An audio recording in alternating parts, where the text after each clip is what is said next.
Ancient monuments hold a secret language written in stone and sunlight.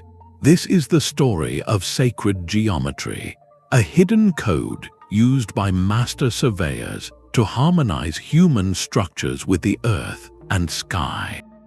By the end of this journey, you will see the landscape through their eyes, able to spot the hidden patterns woven into ancient sites.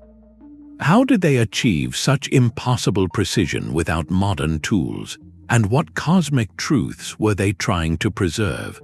What forgotten wisdom might our own modern world have overlooked? A perfect circle drawn in the sand holds no beginning and no end, a universal symbol of wholeness found from the deserts of Egypt to the temples of Mesoamerica. This shape is one of the core elements of sacred geometry, a profound system of thought that viewed certain forms and ratios as the very language of creation. It was not just an artistic style, it was a spiritual science. Ancient philosophers, including Plato, taught that these perfect geometric forms were the eternal blueprints behind our ever-changing world, the fundamental ideas from which all of reality is constructed. This belief was woven into the very fabric of countless cultures. The circle represented the infinite cosmos and the cycle of life. The square symbolized the solid, stable earth. And the golden ratio, a specific and harmonious proportion found in seashells and flower petals, was seen as the signature of divine beauty. These shapes were far more than decoration. They were considered active expressions of a universal order, a cosmic harmony that human beings could mirror here on Earth. This foundational understanding is the key that unlocks the true purpose behind the ancient surveyors' work. They were not merely building structures, they were translating this divine order into physical form, using the landscape as their parchment and sunlight as their ink. This geometric language provided the essential framework for connecting the earthly realm with the celestial, a theme etched into stone across the globe. The masterminds behind these incredible constructions were the Surveyor Priests, individuals who blended spiritual wisdom with an astronomer's precision. These were the keepers of celestial secrets and masters of the land, tasked with a monumental responsibility to build bridges between heaven and earth. These ancient surveyors saw the land as a living partner in their work. They did not fight against the contours of the earth, but listened to its language, reading the subtle messages written in the shape of a hill or the flow of a river. This was the first and most fundamental principle of their sacred craft, learning to see the landscape not as an obstacle, but as a divine blueprint. Before a single stone was set, they would walk the land for days, even weeks, observing how the sunlight touched the ridges at dawn and where the shadows fell at dusk. They were searching for the land's natural alignments, the hidden geometry already present in the world around them. A solitary peak on the horizon might become a celestial marker.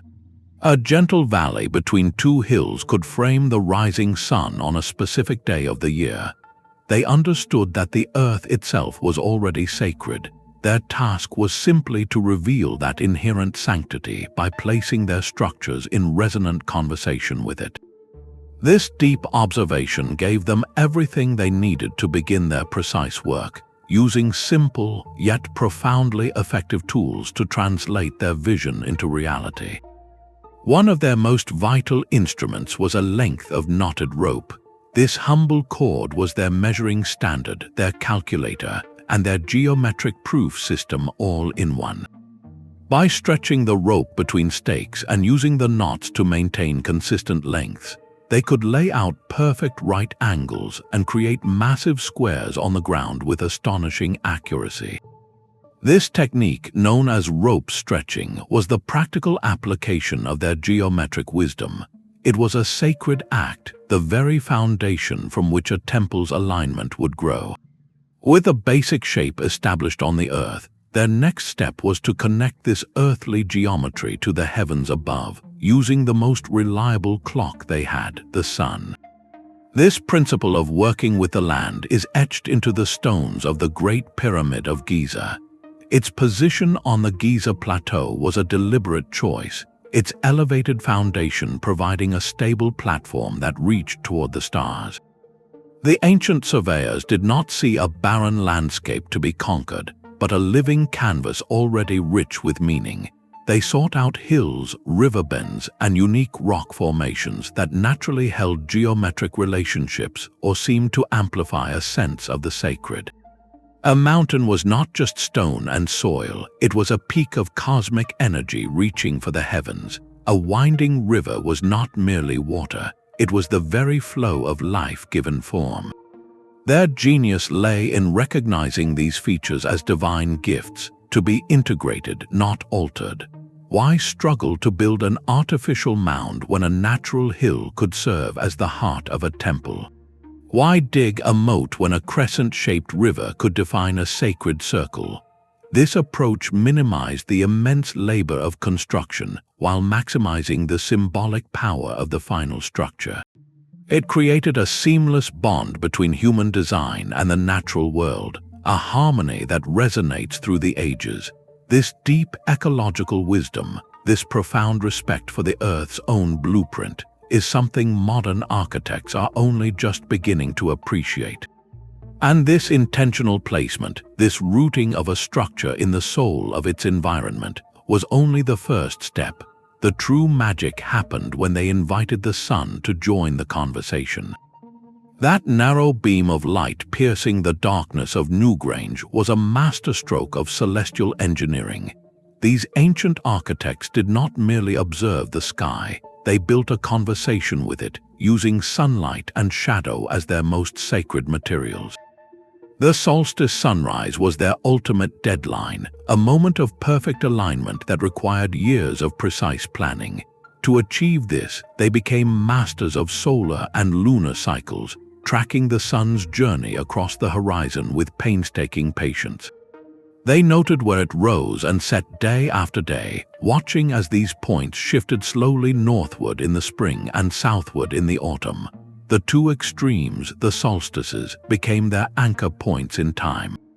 The summer solstice marked the sun's highest, longest path, a day of maximum light. The winter solstice, as seen at Newgrange, was its lowest and shortest journey, a day of profound darkness followed by the promise of returning light.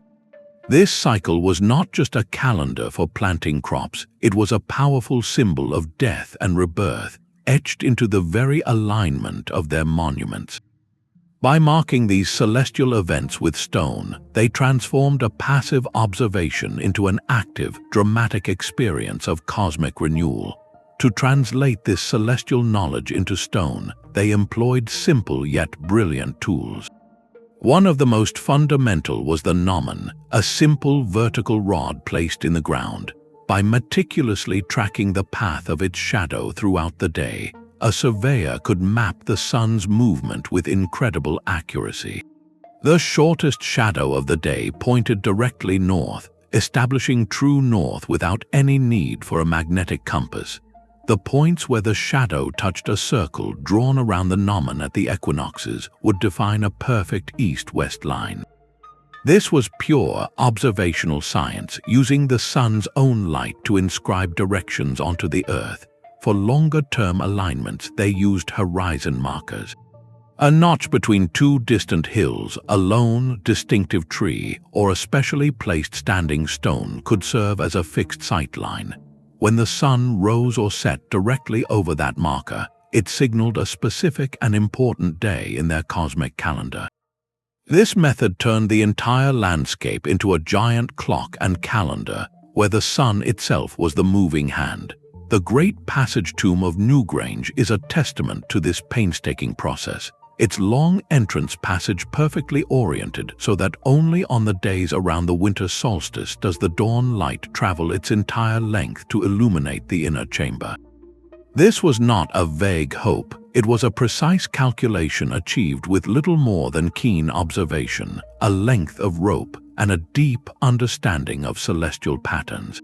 The interplay of light and shadow within these sacred spaces became a language, telling stories of creation, eternity, and humanity's place within the cosmos. But how did they translate these grand alignments into the perfectly straight lines and right angles we see in their constructions? The answer lies in a set of simple tools that became extensions of their geometric vision. That knotted rope was more than just a tool, it was a physical representation of geometric truth. With a rope divided into 12 equal segments by knots, an ancient surveyor could conjure a perfect right angle from the earth itself. By stretching a section 3 units long in one direction, 4 units in another, and ensuring the distance between the ends was exactly 5 units, they formed a flawless right triangle. This practical application of a principle we now call the Pythagorean theorem was in use for centuries before the Greek philosopher was even born. It was sacred geometry made manifest, a rope and a few stakes becoming a factory for perfect angles. But the rope was just the beginning of their elegant toolkit. For establishing a true vertical line, nothing surpassed the plumb bob, a simple weight suspended on a string. It was an unerring reference to the center of the earth, defying the tilt of the land to show the way straight up and down. This was essential for ensuring the walls of a temple rose perfectly, connecting the earthly foundation to the celestial realm above. To create long, straight lines across undulating terrain, they used sighting poles. A surveyor would set one pole in the ground, then move ahead to place a second, carefully aligning it with the first before moving on to a third. This chain of aligned poles could stretch for miles, carving a laser-straight path across the landscape with nothing but human eyesight and simple markers. And for establishing a level plane, especially over long distances where the human eye could be fooled, they used the water level. This was simply a length of hose or a trough filled with water, its surface always finding a perfect horizontal, allowing them to transfer a level baseline across uneven ground with remarkable accuracy. As their projects grew more complex, so did their instruments. The Romans perfected the groma, a cross-shaped device with weights hanging from each arm. By sighting along the lines created by the suspended cords, a surveyor could lay out perfect grids and right angles for their cities and roads. In Egypt, the merk took celestial alignment to a new level. This instrument, essentially a narrow bar with a plumb line, was used to track the transit of specific stars. By aligning it with Polaris, the North Star, Egyptian astronomers could determine true north with breathtaking precision, an alignment we see mirrored in the staggering accuracy of the Great Pyramid's orientation. Yet perhaps the most personal and universal tool was their own body. The length of a forearm, the width of a palm, the distance of a stride, these became standardized units of measure. A cubit was the distance from the elbow to the tip of the middle finger. This created a human-scaled architecture where the proportions of a building resonated with the very proportions of its creators. These were not arbitrary numbers, they were measurements born from life itself, making the resulting structures feel intuitively harmonious. Mastery of these tools required more than just technical skill. It demanded immense patience and a deep, almost symbiotic connection to the environment. A gust of wind could sway a plumb line. A slight miscalculation in a sighting could multiply over a long distance, and the shifting quality of light at dawn or dusk could affect the sharpness of an alignment. The surveyor had to become one with the land, the wind, and the light, learning to work with these forces rather than against them. This makes their achievements all the more staggering. With ropes, sticks, and buckets of water, they achieved a level of precision that sometimes rivals what we can accomplish with modern laser levels and GPS. The true genius was not in the complexity of their tools, but in the profound understanding they wielded. With these simple instruments, they were ready to perform the most sacred act of all, the act of measurement that would turn abstract geometry into living stone. The sacred cord was stretched taut between the hands of the community, a physical prayer in the high Andes. This was not a simple measuring tape, but a quipu, a complex device of knotted strings that recorded numbers, stories, and sacred knowledge. As they laid out the dimensions of a new temple, each pull of the cord was an act of consecration, a deliberate step to weave the spiritual world into the physical one. For these ancient cultures, the act of measurement itself was a profound ritual, a ceremony that transformed empty land into hallowed ground. The tools they used were chosen with deep symbolic purpose. The Egyptian royal cubit, for instance, was not an arbitrary length. It was derived from the length of a pharaoh's forearm, from elbow to fingertip, making the human body the literal measure of the cosmos. This created an architecture that was inherently scaled to its creators, a built environment that resonated with human proportion. Similarly, units in Mesopotamia were often linked to astronomical cycles, connecting everyday construction to the grand movements of the heavens. Before the first stone was ever set, the land itself was prepared through ceremony. The surveyor priest would chant specific prayers, make offerings to the spirits of the place, and wait for a precise celestial moment, such as a solstice sunrise or the rising of a key star. This timing was crucial. It was believed to capture a unique cosmic energy and lock it into the foundation of the building. The process of marking the boundaries was a ritual drama. The act of stretching the cord to define a square or a circle was a reenactment of the creation of the world, a human effort to mirror the divine order. Every length, every width, every perfect right angle was imbued with intention. A wall was not just a barrier, it was a representation of a mountain range, stable and protective. A doorway was not just an entrance, it was a portal aligned with the life-giving sun. In this sacred context, the surveyor was far more than a technician. They were a mediator, a bridge between the abstract ideals of sacred geometry and the tangible reality of stone and soil.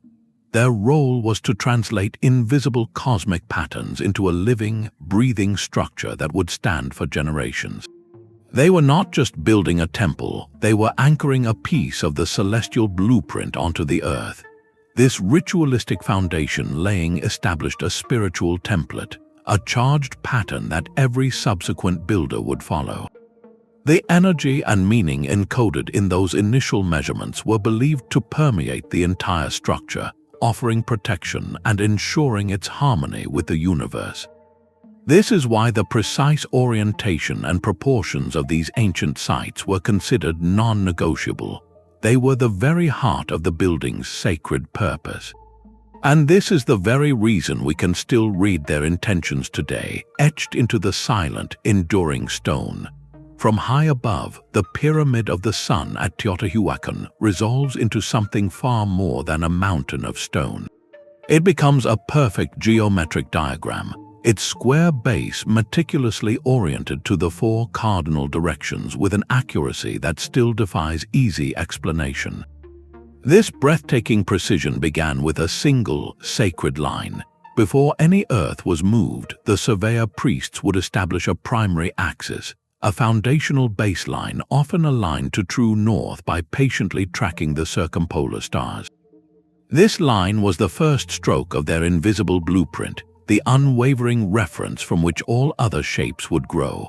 With this baseline secured, they could then use their trusted ropes to inscribe vast circles, squares, and triangles directly onto the landscape.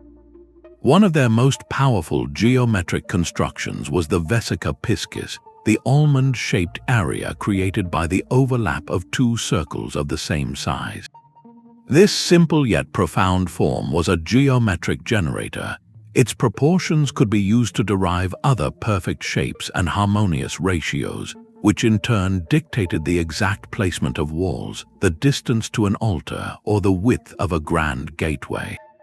These intricate blueprints were rarely committed to parchment. Instead, they were held entirely within the surveyor's mind, a living mental map communicated to the workforce through a temporary city of stakes, colored cords, and stone markers laid upon the ground.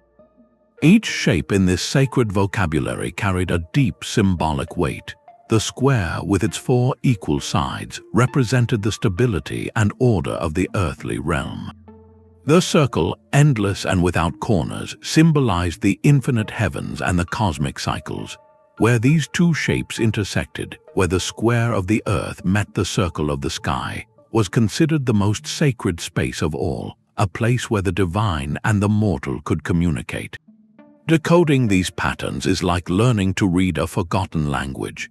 It allows us to understand the intellectual and spiritual framework that guided entire civilizations, revealing a world where every measurement was a meditation and every angle and prayer.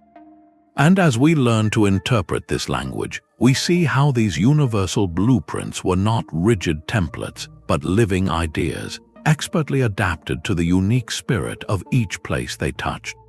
The long shadow of the heel stone at Stonehenge still bisects the circle's heart at the solstice sunrise, a silent testament to a plan set in motion over 4,000 years ago. This monument is a masterclass in intentional placement, where the surveyors used the gentle roll of the Salisbury Plain not as a blank slate, but as a prepared stage.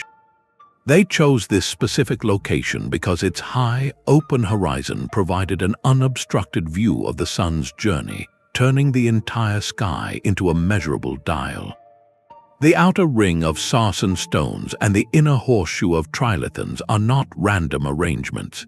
They form a sophisticated astronomical machine, with key sightlines targeting the sun's most northerly and southerly rising points on the horizon, the solstices. The summer solstice sunrise aligns perfectly over the heel stone, while the winter solstice sunset would have framed itself within another key gateway. But this was more than just a solar calendar. The positions of the smaller blue stones appear to track the more complex 18.6-year cycle of the moon, marking its extreme rising and setting points. This dual tracking of the sun and moon created a grand cosmic clock made of stone. How did they achieve such complexity with such apparent simplicity? The answer lies in the chalk beneath their feet. Using nothing more than wooden stakes and long cords, these ancient engineers could inscribe perfect circles and concentric rings onto the earth. By fixing a central stake and using a rope as a radius, they could mark out the massive outer circle. Adjusting the rope's length would then define the inner horseshoe and the various rings of post holes known as the Aubrey holes. The proportions between these circles were not arbitrary. Researchers suggest they used simple peg and cord geometry to create specific ratios, ensuring the entire structure resonated with a harmonious mathematical relationship. This geometric precision extended beyond the stone circle itself. The avenue, a long processional pathway leading toward the river Avon, is itself aligned with the solstice sunrise. This integrated the monument into a much larger sacred landscape, suggesting that the journey to Stonehenge was as ritually important as the destination. The entire complex becomes a single sentence in a language written across the land, connecting earth, water, and sky. Stonehenge stands as a powerful reminder that a deep understanding of cyclic time was possible long before digital calendars. It was a calendar that you could walk through, a clock that told time with shadows and light, built by people who saw the universe as an orderly, measurable, and deeply sacred whole. This principle of connecting architecture to the cosmos was pursued with equal fervor under the relentless sun of the Egyptian desert. The Great Pyramid of Giza stands as a silent, geometric perfection in the desert. Its 4 sides face the 4 cardinal directions with an accuracy that rivals modern engineering, a feat achieved not with satellites but with stars. Ancient Egyptian surveyors looked to the northern sky, to the circumpolar stars that never set. They employed a brilliant technique known as simultaneous transit. By observing 2 specific stars, one as it rose and the other as it set, they could bisect the sky and define a line of perfect, true north. This celestial line, etched into the sand with sighting poles, became the unwavering foundation for the entire structure. The pyramid's base is a near-flawless square, its sides almost identical in length. This was no accident. It was the ultimate expression of sacred geometry, where the square represented the stable, ordered earth. The pyramid's very shape, rising from a square base to a pointed apex, was a symbolic bridge, a stairway connecting the earthly realm with the realm of the gods. The precision goes even deeper. The angles of the Great Pyramid's slopes subtly incorporate fundamental mathematical constants. The ratio of its perimeter to its height approximates the value of pi, the famous constant related to the circle. The proportions of its inner chambers and outer form often reflect the golden ratio, a proportion celebrated for its inherent beauty and harmony. This suggests the architects possessed a sophisticated, perhaps even intuitive, understanding of these universal principles, weaving them directly into their most enduring monuments. The geometric harmony extends beyond a single pyramid. The entire Giza Plateau is a master-planned complex. The positions of the three Great Pyramids relative to one another are not random. Many researchers suggest their layout mirrors the three stars of Orion's belt, translating a celestial pattern onto the earthly plane. This would mean the entire necropolis was designed as a mirror of the heavens, a permanent home for the pharaoh's soul among the imperishable stars. To achieve such a grand vision on a flat, vast scale, the surveyors used the landscape itself as their tool. The Nile's floodplain provided a perfect, level canvas. After the annual floodwaters receded, they were left with a vast, damp, and uniform surface. On this smooth earth, they could stretch their long sighting cords and lay out their massive geometric grids with minimal error. The river was not just a source of water and transport, it was an essential partner in the sacred act of measurement. This case reveals a civilization that saw the cosmos as a direct blueprint for earthly order. Every aligned stone, every calculated angle, was an act of cosmic imitation, an effort to create a perfect, eternal order on earth that reflected the perfect, eternal order of the sky.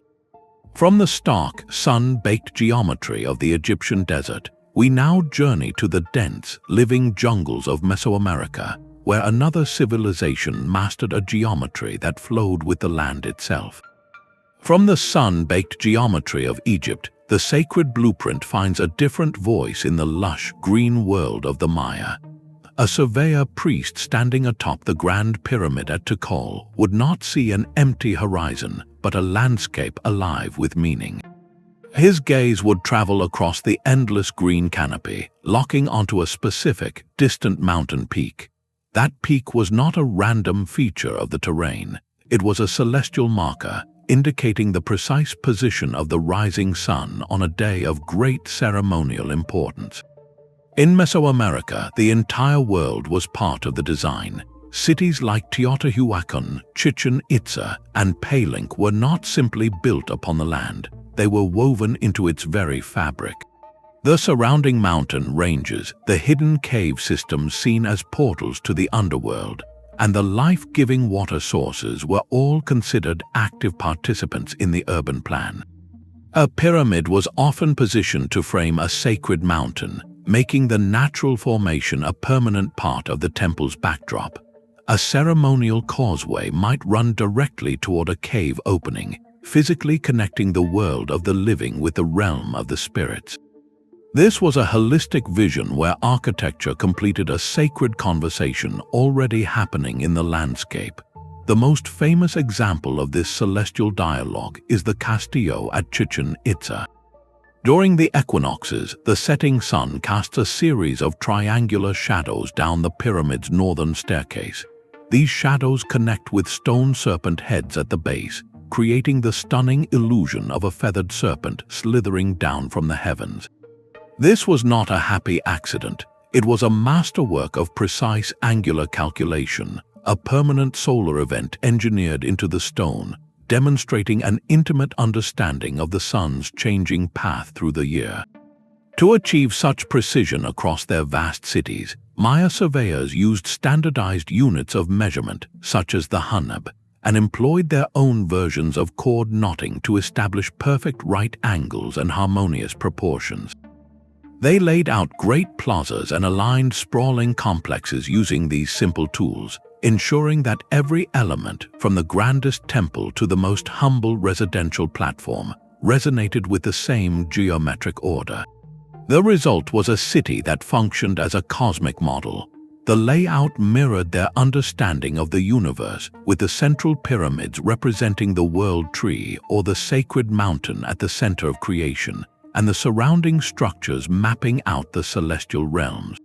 This profound integration of architecture with nature highlights a universal principle we are only now rediscovering: that the most enduring harmony is found not in dominating the landscape, but in listening to its ancient geometric song.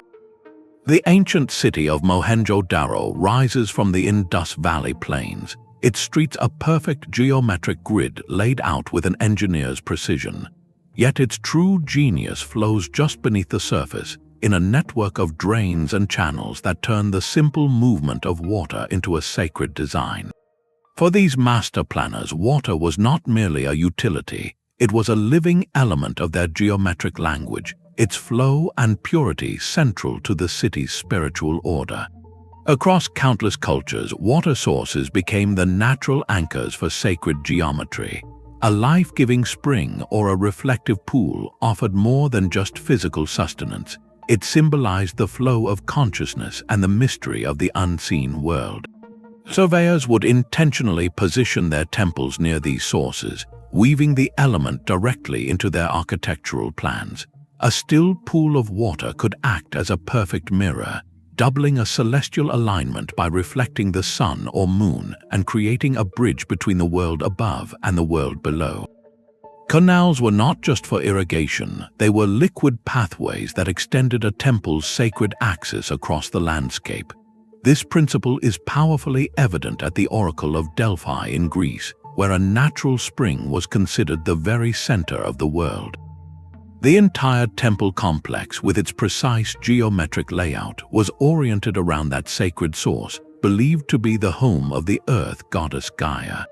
The surveyors here did not fight the land's existing features, but built their entire cosmic diagram upon its most potent spiritual landmark. In other cases, the fluid nature of water itself inspired geometric transformation. The meandering, unpredictable path of a river might be ceremonially straightened into a grand, linear axis for a city, imposing cosmic order upon the flow of nature. A circular spring could become the fixed center point for a series of concentric rings defining walls, plazas, and temples. This integration added a dynamic quality to sacred geometry. While the earth provided stability with its squares and solid mountains, water introduced reflection, movement, and a connection to the subconscious. It captured and amplified light in ever-changing ways, turning a static alignment into a living, shimmering event. Water was the element that made the celestial tangible, allowing the sky to touch the earth in a single, perfect reflection. This profound relationship reveals a holistic vision where every element of the natural world, from the solid ground to the flowing stream, held a place in the cosmic blueprint. The night sky was their other great parchment, filled with moving points of light that held deeper, slower secrets than the sun. Beyond the daily solar rhythm, ancient surveyors tracked celestial bodies whose cycles unfolded over years, decades, even centuries. In Babylon, priest astronomers meticulously recorded the positions of stars, noting a subtle wobble in the Earth's axis called precession. This grand cycle, taking nearly 26,000 years to complete, meant that the pole star changed over millennia. They understood that the cosmos itself was in a slow, majestic dance, and they designed their temples to reflect this eternal motion. This was sacred geometry operating on a timescale almost beyond human comprehension, meant to connect a civilization not just to the seasons but to the ages. While the sun marked the day and year, the moon offered a more complex rhythm. Its path across the sky shifts over an 18.6-year cycle, reaching extreme northern and southern rising points before slowly returning. This long, looping journey was captured in stone. At Stonehenge, specific alignments between the massive sarcens and the smaller blue stones appear to target these lunar standstills. Marking this cycle required generations of patient observation, a testament to a culture that thought in terms of lifetimes, not just harvests. It transformed a static stone circle into a dynamic clock capable of measuring time in grand, multi-generational chapters. For the ancient Egyptians, one star held unparalleled importance: Sirius. Its heliacal rising, its first appearance in the dawn sky after a period of invisibility, coincided miraculously with the annual flooding of the Nile.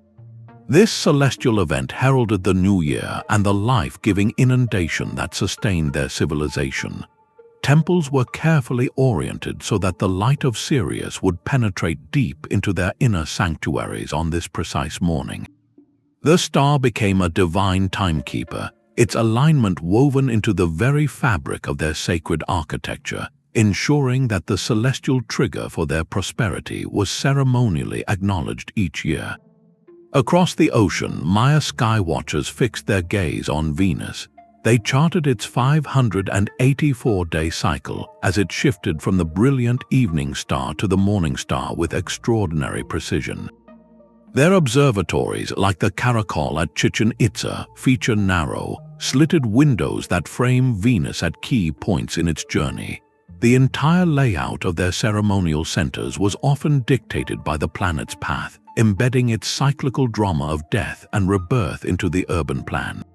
This was not mere stargazing, it was a form of cosmic diplomacy, an effort to align human activity with the perceived will of the gods embodied in the heavens. By mapping these layered celestial motions onto the land, the Surveyor Priests created a multidimensional calendar. A single temple could mark the daily sunrise, the annual solstice, the monthly lunar phase, and the multi-year journey of Venus. This complex system connected the immediacy of daily life to the vast, steady pulse of the cosmos. It ensured their sacred geometry remained relevant and powerful across countless generations, a perpetual reminder that human time is just one small rhythm in a much grander symphony. This profound understanding of cyclical time reveals a vision of existence where everything, from the sprouting of a seed to the motion of a star, was part of one interconnected geometric whole. The Parthenon's marble columns rise not from random chance, but from a mathematical secret whispered by nature itself. Its perfect proportions are governed by the golden ratio, a number intimately woven into the spiral of a nautilus shell and the seed pattern of a sunflower. This was not a matter of aesthetic preference alone. It was a conscious effort to build according to a universal law of beauty. The ancient surveyors who laid out its foundations understood that certain numbers and ratios held a sacred power, a resonance that connected human creation to the underlying order of the cosmos. They were speaking a numerical language, and every dimension of their structure was a carefully chosen word. This language was built on a foundation of deeply symbolic numbers.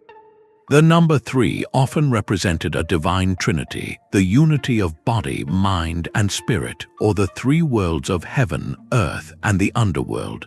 4 signified the solidity of the material world, the 4 cardinal directions, and the 4 elements.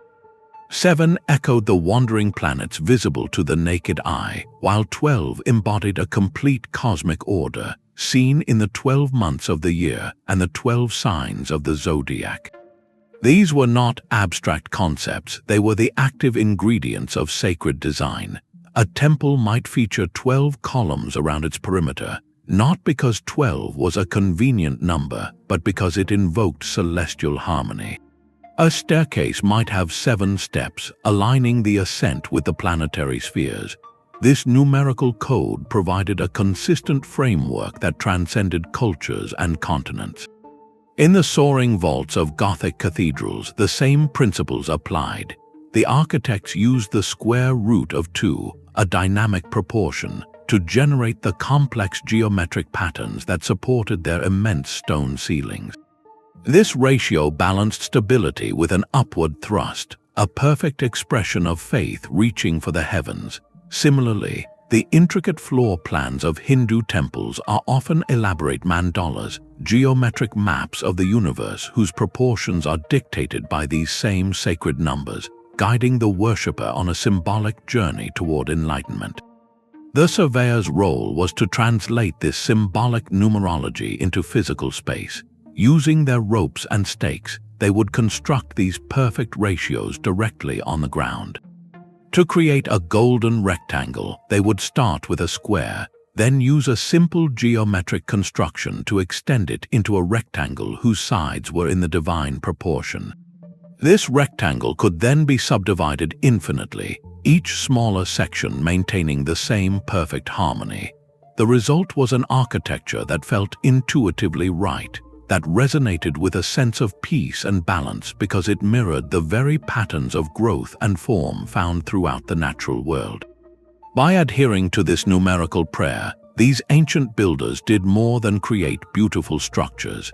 They crafted environments where humanity could physically step into a state of higher harmony, experiencing a fleeting glimpse of cosmic order through the perfect repetition of a column or the precise angle of a wall. This hidden language of numbers is a key that unlocks a deeper layer of meaning in their work, revealing a universal quest for connection written in the silent, enduring language of mathematics. Deep within the rock-cut temple of Abu Simbel, a miracle of stone and sunlight unfolds. For most of the year, the inner sanctum remains in profound darkness, its colossal statues of Egyptian gods silent and still. But on two precise days, around the 22nd of February and the 22nd of October, the rising sun aligns perfectly with the temple's long entrance corridor. A beam of light travels through the mountain, piercing the gloom to illuminate the figures of Ra, the sun god, and Amun, the king of the gods. Remarkably, the statue of Ptah, the god of darkness, remains forever in shadow, a deliberate exclusion in this celestial drama. This was not an accident of architecture, it was a choreographed performance using light as a principal actor.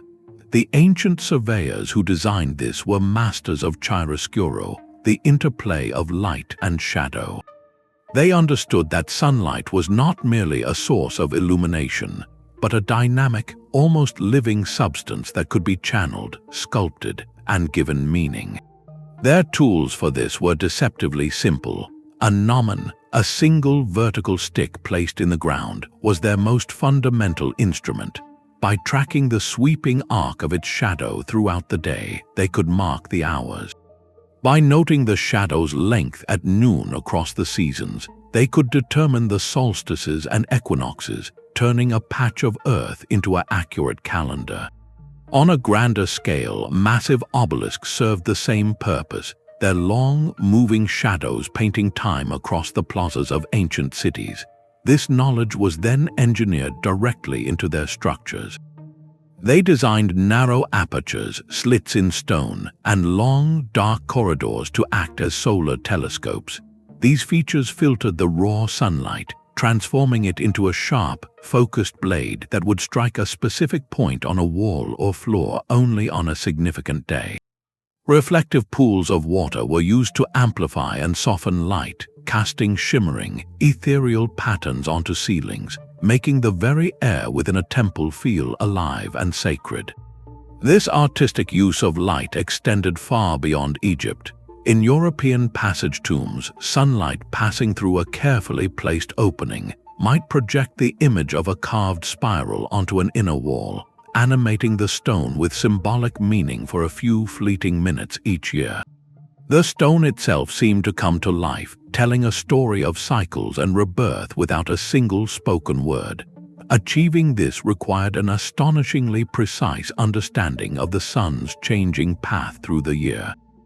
The surveyor had to calculate the exact angle for a corridor or aperture so that it would capture the sun's rays at a specific altitude and azimuth, a task demanding both rigorous geometric skill and profound patience.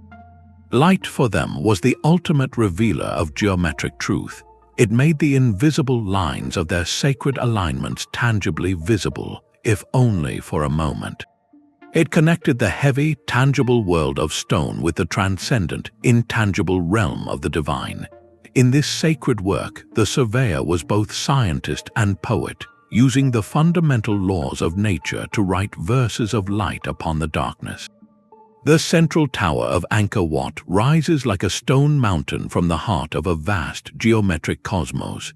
This entire city complex was designed as a precise model of the Hindu universe, a spiritual map rendered in sandstone and water. Its concentric galleries represent the mountain ranges that ring the mythical Mount Meru, the axis of the world, while its immense surrounding moat symbolizes the cosmic ocean. To walk from the outer walls toward the central shrine is to embark on a symbolic pilgrimage, moving from the outer realms of worldly existence toward the inner sanctum of divine consciousness.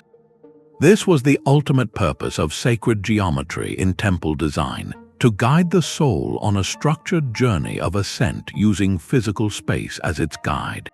This template, the Mandala, is a universal spiritual blueprint. These intricate geometric diagrams, found from the sand paintings of Tibetan monks to the rose windows of Gothic cathedrals, serve as maps of cosmic order. The surveyor's first and most sacred task was to establish the center point, the axis mundi, from which this entire cosmic diagram would unfold. In ancient Greece, this point was called the omphalos, the navel of the world. A single stake driven into the earth became the spiritual and geometric heart of the project.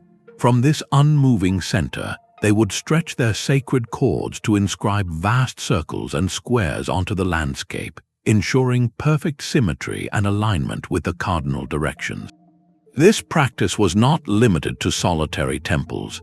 Entire cities were conceived as giant mandalas projected onto the earth. The meticulous grid of Mohenjo-Daro in the Indus Valley, with its standardized bricks and planned neighborhoods, created an orderly, harmonious environment that reflected a cosmic ideal of balance. In Persia, the Bog-e-Fin garden was laid out as a perfect quartered circle, with water channels representing the 4 rivers of paradise flowing from a central pavilion. These urban plans demonstrate that sacred geometry was the guiding principle for all of civilized life, not just religious ritual. A main thoroughfare might be aligned to frame the solstice sunrise, turning a daily commute into a celestial event. A public square, designed as a perfect square or circle, became more than just an open space. It was a stage for communal rituals that reinforced the community's connection to the cosmic order. This holistic vision created a seamless flow between the sacred and the secular, the celestial and the everyday.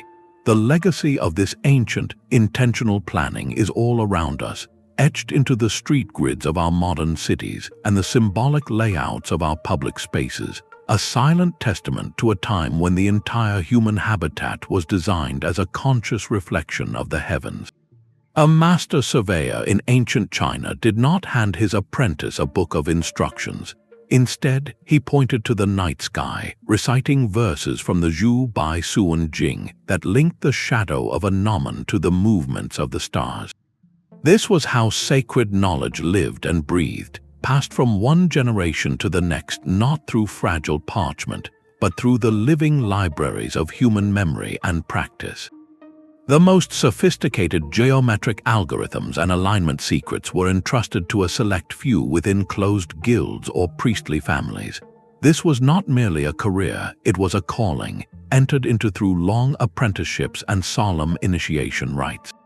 A student would spend years not just learning, but internalizing the craft, watching the master's hands as he stretched the cord, listening to the specific chants that accompanied the laying of a foundation stone. The principles of sacred geometry were woven into stories and songs, transforming abstract mathematics into memorable narratives. A song about a hero's journey might secretly encode the steps for calculating the area of a circle. A ritual drama performed at the new year could reinforce the precise alignment for a solstice sunrise. This oral tradition was a brilliant mnemonic device, ensuring that complex information was preserved with remarkable accuracy verbatim across centuries. In some societies, this powerful knowledge was guarded by elites, seen as a source of authority and a sacred trust. Yet in other cultures, the entire community became the keeper of this wisdom. Entire villages would participate in the great measuring ceremonies, pulling the sacred cords together to define the boundaries of a new temple or town. This collective act made everyone a stakeholder in the cosmic order, weaving the geometric blueprint directly into the cultural identity of the people. This process of transmission was never static. It was a cumulative science refined over countless generations. A master might note that a particular alignment was now a fraction of a degree off, a tiny shift caused by the slow wobble of the Earth's axis. He would pass this subtle adjustment to his apprentice, who would in turn watch for further changes. Tools were slowly improved, methods were honed through endless repetition, and observations were added to a growing body of wisdom that spanned millennia. This is why we see such consistent geometric principles appearing in cultures that could never have contacted one another. They were all independently tapping into the same universal language of form and number, and they all shared the profound commitment to preserving that language for the future. The fragility of this entire system, relying on the unbroken chain of human memory, makes the survival of these techniques one of history's most extraordinary stories. It forces us to ask what other profound understandings have been lost simply because the last person who held the song or remembered the story took that knowledge with them. That lone surveyor in the Andes staring across a chasm had no laser to bridge the distance. His tools were his eyes, his mind, and a profound trust in geometry. These pioneers faced a world of unpredictable challenges. An unexpected morning fog could ruin weeks of solar alignment work. A sudden rainstorm could wash away the carefully placed chalk lines and marker stakes that represented months of patient labor. The sheer physical scale of their projects was daunting, stretching for miles across terrain that was often treacherous and unmapped. To conquer these vast distances, they developed brilliant mental algorithms. They would break down an impossible measurement, like the width of a valley, into a series of smaller, proportional triangles. By measuring a manageable baseline and then carefully sighting the angles to a distant point, they could calculate the inaccessible distance with remarkable accuracy, using nothing more than the principles of similar triangles. This was trigonometry in its purest, most practical form, performed without a single written equation. When the natural horizon was obscured by forests or hills, they did not abandon their celestial alignments. They created artificial horizons using long, water-filled troughs. The still, reflective surface of the water provided a perfect, local horizontal plane, allowing them to measure the altitude of stars and the sun even from the bottom of a deep valley, completely independent of the rugged land around them. Yet their greatest challenges were not always physical. The surveyor's work was always in service to a higher authority, whether a divine king or a powerful priesthood. A perfect geometric alignment might need to be adjusted slightly to incorporate a sacred spring or to avoid disturbing an ancestral burial ground. The ideal square of a temple's foundation might be symbolically stretched into a rectangle to honor a royal decree about its proportions. This was not a compromise of their principles, but a deeper understanding that sacred geometry existed within a living cultural context. Its ultimate purpose was harmony, and that sometimes meant balancing mathematical perfection with spiritual or social necessity. The fact that their monuments still stand, aligned with the heavens after thousands of years, is a breathtaking testament to their ingenuity and perseverance. It forces us to reconsider what is possible with limited technology when it is paired with unlimited patience and a deep, collaborative dialogue with the natural world. This ancient principle of as above, so below was far more than a poetic phrase. It was the very foundation of the surveyor's sacred task. They operated from a worldview of radical unity, where the grand cosmos and the small human world were not separate realms, but mirrored reflections of a single divine order. The stars in their constellations were the macrocosm, the great world, while a temple or a city was the microcosm, the small world built to echo that celestial perfection. There was no division between the spiritual and the physical. The earth itself was seen as a living, breathing entity, and geometry served as the sacred language to translate the silent music of the spheres into the tangible forms of stone and earth. When they aligned a pyramid with the pole star or laid out a city's streets to mirror the path of Venus, they were not simply building, they were participating in a divine act of creation. They were reinforcing a cosmic connection, reminding their community that humanity was not an isolated observer of the universe, but an integral part of its magnificent, orderly whole. This profound belief fostered a deeply respectful and symbiotic relationship with the natural world. The landscape was not seen as raw material to be conquered and reshaped by force, but as a conscious partner in the sacred act of construction. A river's bend was not an obstacle to be straightened, but a feature to be honored, its flow incorporated into the ceremonial plan. A forest was not merely timber to be cleared, but a sacred grove that might define a temple's boundary. This approach embedded a powerful sense of place and belonging directly into the soil. A person living in such a city would walk down avenues aligned with the solstice sun, gather in plazas shaped like cosmic diagrams, and live in a home whose proportions reflected universal harmony.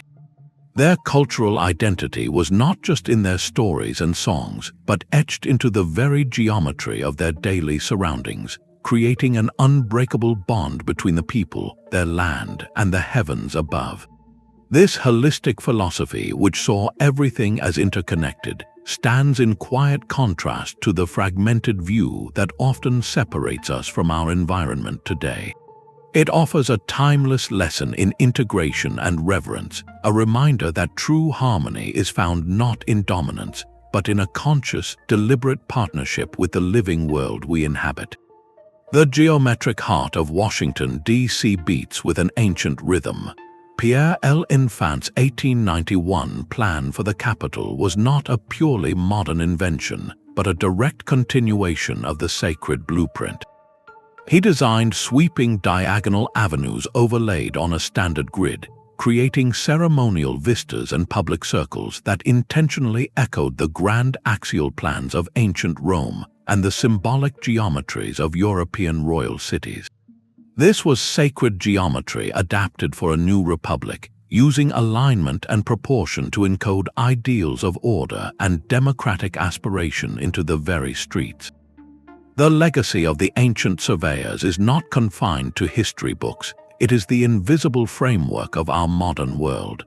Every time a new neighborhood is laid out in a grid, we are using a system perfected thousands of years ago.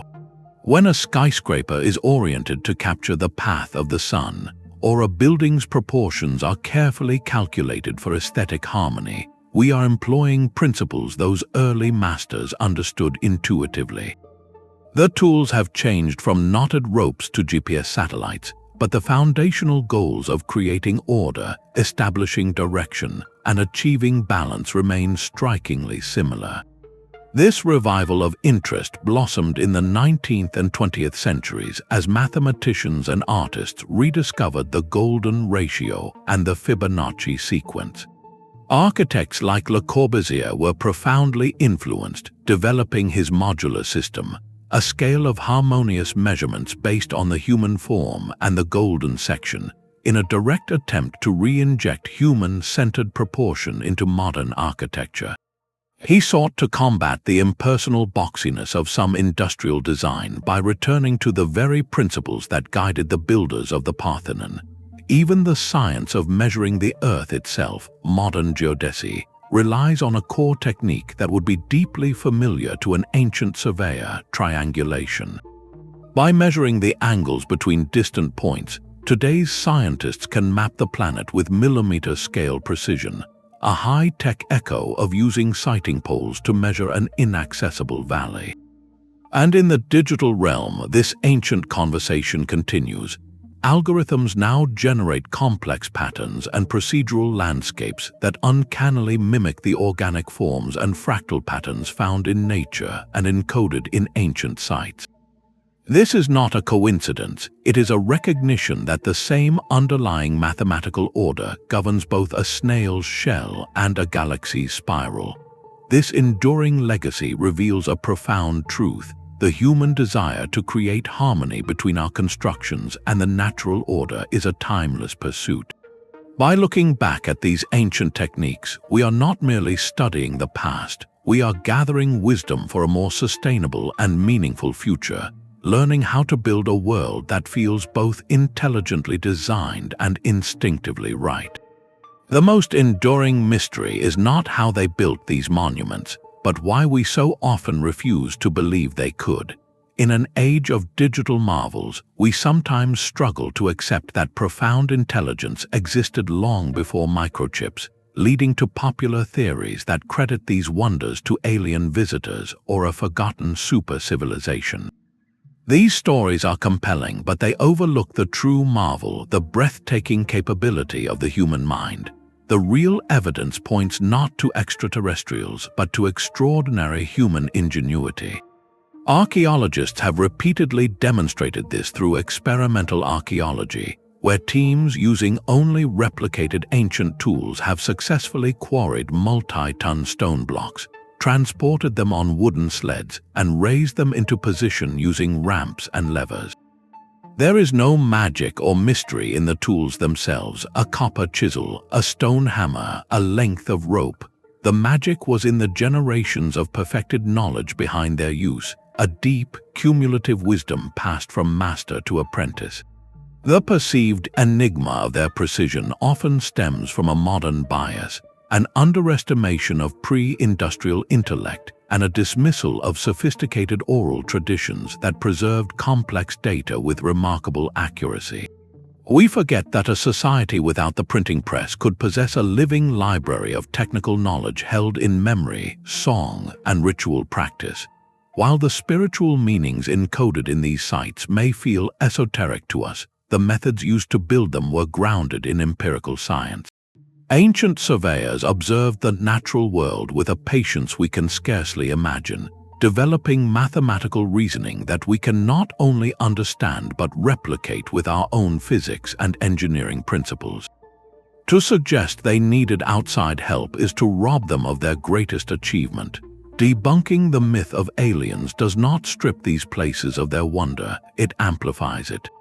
It forces us to confront the sheer power of human collaboration, perseverance, and genius. This clarity shifts our focus from fictional saviors to the real, profound lessons these sites offer about our own potential and the enduring legacy of cultural achievement. A modern park designed today could learn from a principle thousands of years old, siting by watershed. Instead of fighting the land's natural drainage, a landscape architect might follow the ancient practice of tracing the subtle paths of water, allowing the park's pathways and plantings to guide rainfall gently toward a central, life-giving pond. This is not a rejection of modern technology, but an enhancement of it, using sophisticated topographic maps to achieve a goal that ancient surveyors understood instinctively, working with the land's own logic. This approach reduces the need for complex, energy-intensive pumping systems and creates a resilient ecosystem that thrives on its own terms. The same principle applies to solar orientation, a concept etched into the stones of every ancient temple. By aligning a building to capture the low winter sun for warmth and block the high summer sun for coolness, we dramatically cut heating and cooling costs. This is not a new idea. It is a revival of a fundamental truth that the sun is our most reliable and generous source of energy, if only we design our structures to listen to its rhythm. We can extend this wisdom to ventilation, using the building's form to funnel prevailing breezes naturally through its spaces. just as ancient builders used strategic openings to cool their sacred halls. The materials we choose carry their own legacy. Sourcing stone, timber, and clay from the local environment does more than just lower transportation emissions. It roots a building in its place, giving it a unique character and a story. This was the only option for ancient builders, and it created a profound regional identity that our globalized world often lacks. They also understood the psychological power of proportion. Designing rooms and public squares using measurements based on the human body, like the cubit of old, creates an instinctive comfort, a feeling of being at home in a space built to our scale. This is the opposite of the impersonal glass box that ignores its occupants. It is an architecture that acknowledges and welcomes the people within it. Perhaps the most powerful lesson is one of community. The ancient rituals of collective measuring, where entire villages pulled the sacred cords together, fostered a deep sense of shared ownership. Today, involving local residents in the planning stages of a new library or a neighborhood square does the same thing. It transforms a construction project into a communal act, weaving the social fabric directly into the concrete and steel. This directly counters the modern plague of urban alienation, creating places where people feel they belong. These are not nostalgic fantasies, they are practical, time-tested solutions to the pressing challenges of environmental strain and social disconnection. By weaving these ancient insights into our modern blueprints, we can build a future that is not only sustainable and efficient, but also soulful and connected. A future that remembers the sacred conversation between human design and the living world. These stone circles and pyramid peaks are more than monuments of a distant past. They are the living heart of cultures that continue to thrive today. The geometric precision we admire is deeply interwoven with spiritual beliefs and ancestral traditions that have been carefully preserved through generations. For indigenous communities around the world, these sites are not abandoned ruins. They are active cultural landscapes, places of prayer, memory, and identity. The knowledge of how to read the land and sky is not always found in a textbook, but is often held in the sacred trust of oral histories, songs, and ceremonial practices. This understanding transforms a visit from a simple tourist excursion into a profound encounter with a living heritage. When we walk onto these grounds, we are stepping into someone's church, their library, their family story. This demands a posture of humility and respect.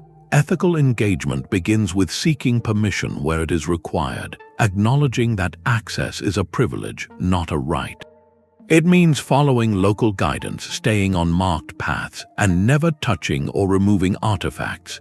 A seemingly harmless act like climbing on a sacred structure can cause irreversible damage, both to the physical stone and to its spiritual integrity for the people who hold it dear. The conversation around these sites is also evolving. There is a growing and vital movement within archaeology and historical research to collaborate directly with descendant communities. This partnership ensures that research questions are relevant, that findings are interpreted through the lens of cultural insiders, and that the benefits of exploration, from educational programs to economic opportunities, are shared. This collaborative model enriches our understanding immensely. An archaeologist might uncover the how of a construction technique, while a tribal elder might explain the why, revealing the ceremonial purpose behind a specific alignment that pure data could never decipher. This fusion of scientific inquiry and traditional knowledge creates a fuller, more respectful picture of human achievement. By upholding these ethics, we do more than protect ancient stones from erosion. We honor the living traditions that are the true custodians of this wisdom, ensuring that the legacy of the master surveyors is not frozen in time, but continues to breathe and inspire. This mindful approach allows the past to speak on its own terms, guiding us toward a future where exploration and reverence walk hand in hand. Laser light recently pierced the dense canopy of the Guatemalan jungle, not to cut but to see.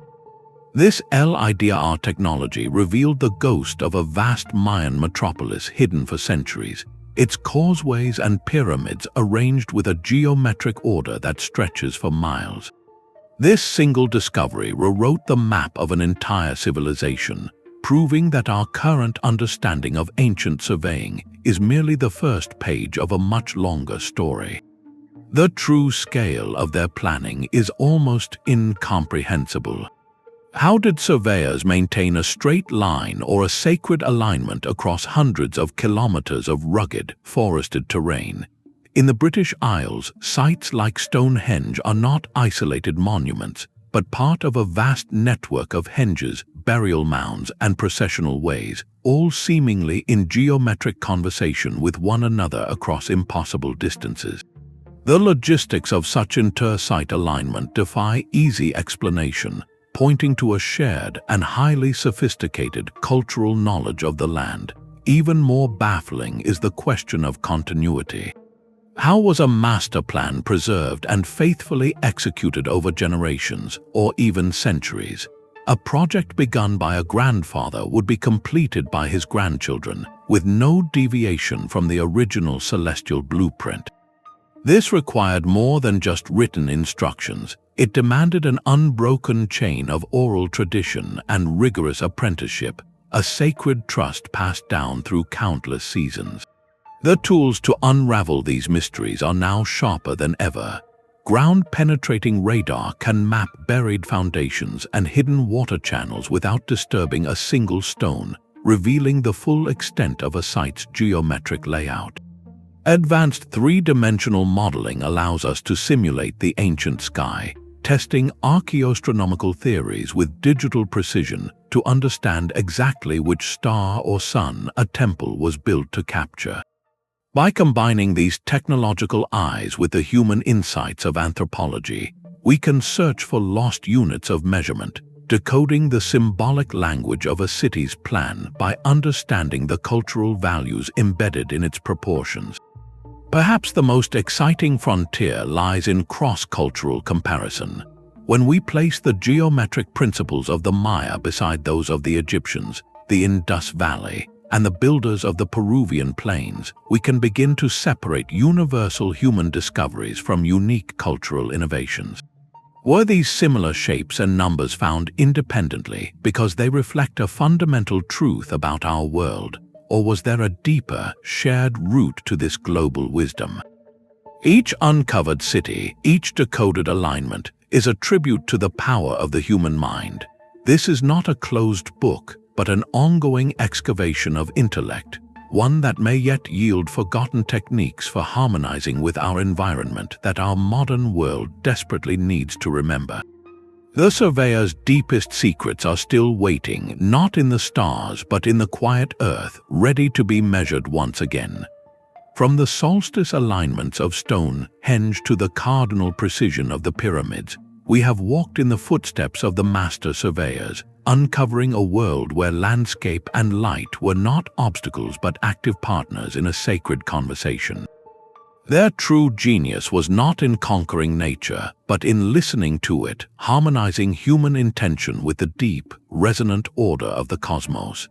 They understood that every measurement was a meditation and every alignment a prayer, embedding profound symbolism into the very soil they measured. This was more than architecture, it was a spiritual science, a way of weaving the celestial blueprint into the fabric of daily life. Their legacy now stands as a quiet challenge to our modern world, urging us to look beyond mere functionality and consider the deeper meaning of the spaces we create. What would our cities feel like if they honored the path of the sun or respected the flow of water? How would our homes change if their proportions resonated with the same harmony found in a seashell or a sunflower? This exploration invites you to step outside and observe your own environment with new eyes. Notice how the afternoon light falls across a building or how a path follows the curve of a hill. You may start to see the subtle, hidden geometries all around you, the echoes of that timeless dialogue between earth and sky. If this journey into the mysteries of the past has captivated you, consider subscribing for more deep dives into history's greatest enigmas. We would love to hear which ancient site fascinates you most, so please share your thoughts in the comments below. Remember, the stones still speak, the alignments still hold their secrets if we only learn how to listen.